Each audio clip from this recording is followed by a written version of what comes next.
Il s'agit de nous battre pour restaurer nos valeurs, yar, teggin, jom et fulla. Ensemble, nous pouvons y arriver. Le Sénégal le réclame, nous devons le faire. Merci. Mon objectif principal dans le gouvernement scolaire est de contribuer efficacement au développement de la culture générale et des aptitudes pratiques particulières des apprenants et ainsi appliquer la tolérance entre les élèves. Dans plusieurs collèges du Sénégal, les prétendants à la présidence des gouvernements scolaires ont ainsi sillonné les classes et profité des récréations pour battre leur campagne. Pour les discours, ils ont été appréciés diversement par leurs camarades. Après cette étape, les candidats ont été départagés dans un fair play absolu.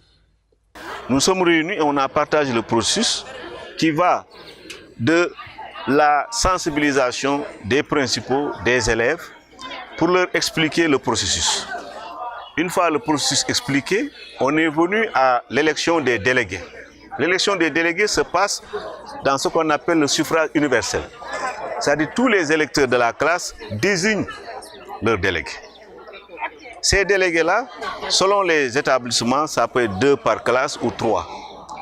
C'est eux-là qui ont été formés, parce que c'est eux qui constituent le collège électoral aujourd'hui. C'est voilà à peu près le processus-là que nous avons ici. Maintenant, on va vers la mise en place du conseil des gouvernements scolaires au niveau de l'IF, où vont siéger les présidents.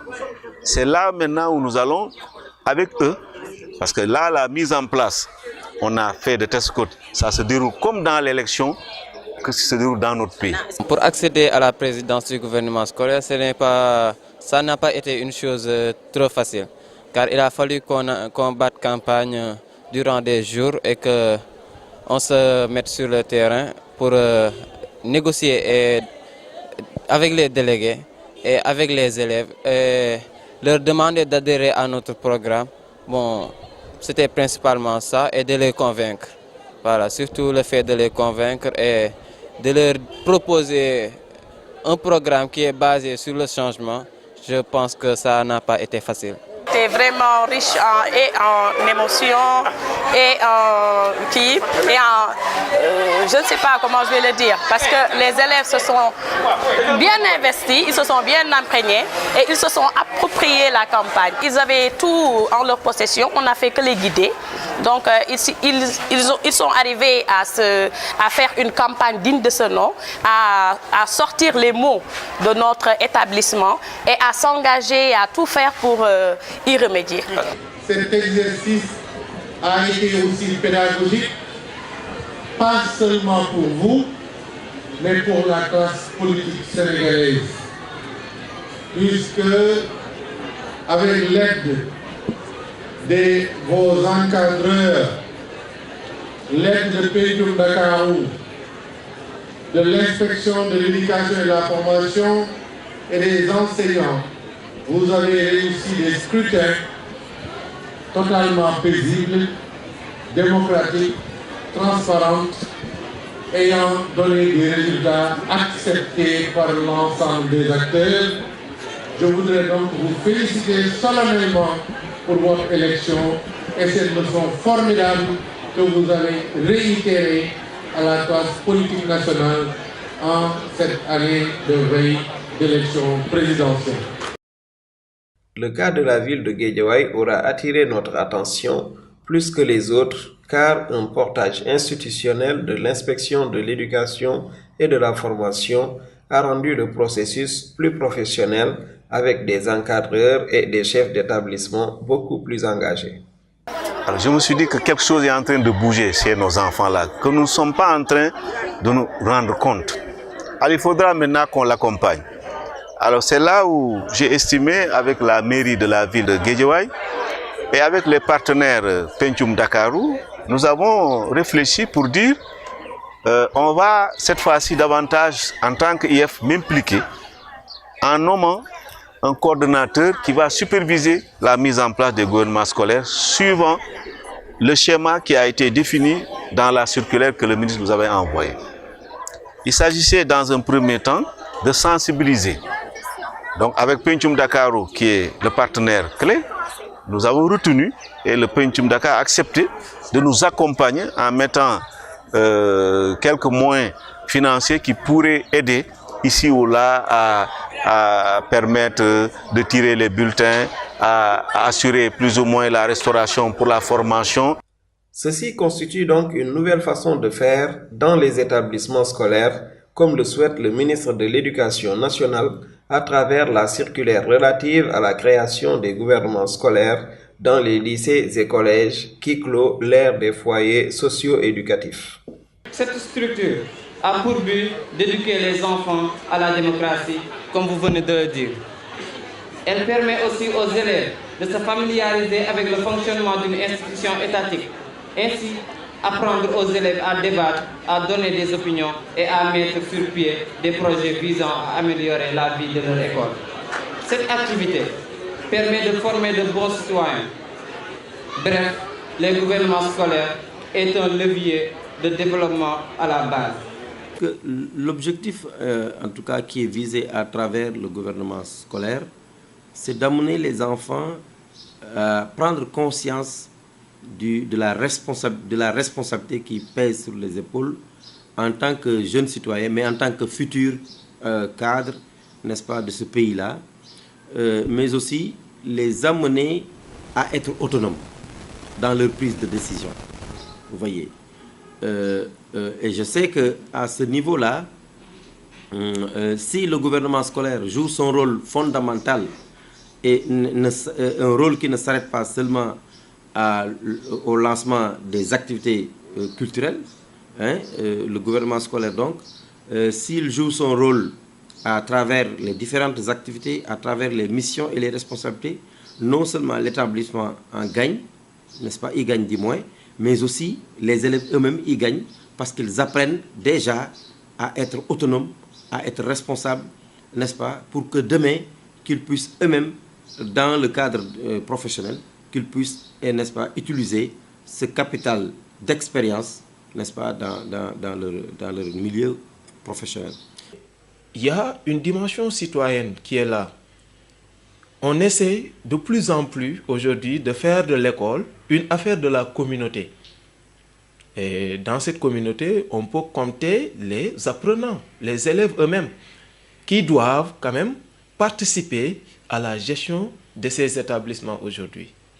C'est pourquoi il y a une bonne partie des ressources tirées des frais d'inscription des élèves qui est destinée au gouvernement scolaire de ces établissements, qui est, ou bien ces établissements, ces gouvernements scolaires sont une manière d'impliquer les élèves et de développer chez eux ce qu'on appelle une culture citoyenne, à apprendre, à gérer, à avoir des responsabilités et de bien les mener. Avec cette nouvelle façon de faire, les activités des élèves ne se limitent plus aux festivités pendant les journées culturelles.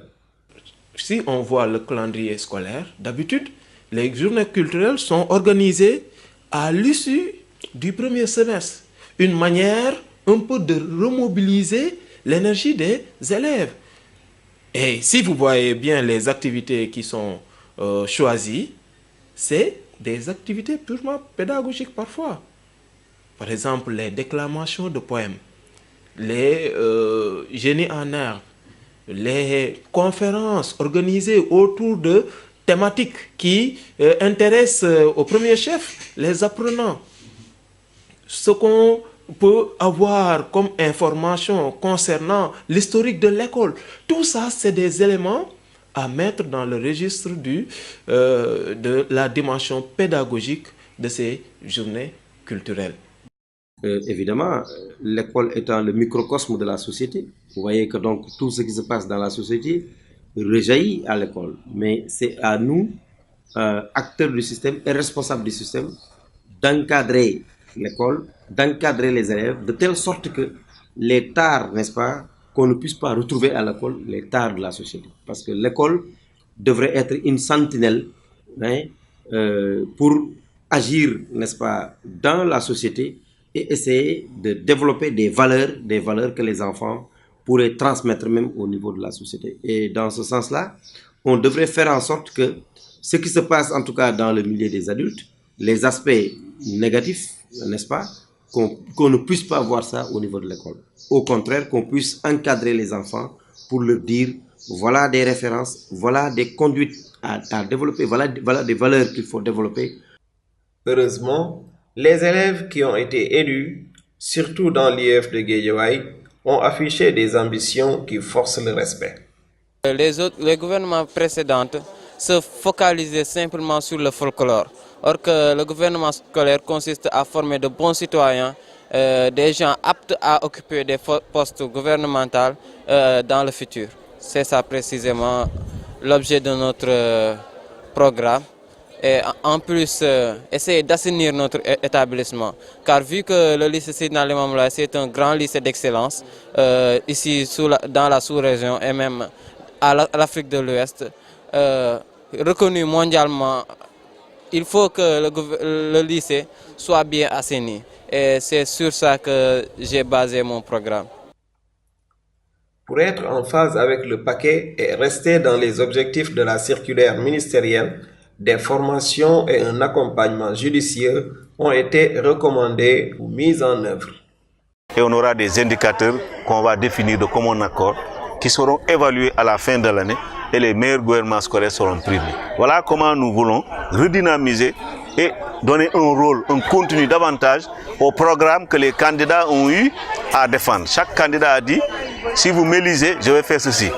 Mais nous, en tant qu'autorité académique, nous allons ajouter là-bas nos deux préoccupations liées au civisme et liées au rapport avec le cadre de vie.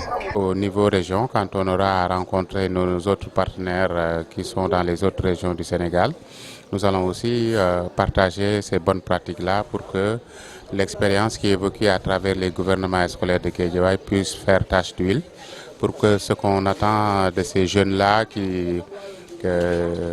à travers les changements de comportement, que ça puisse s'opérer à travers ce cadre-là.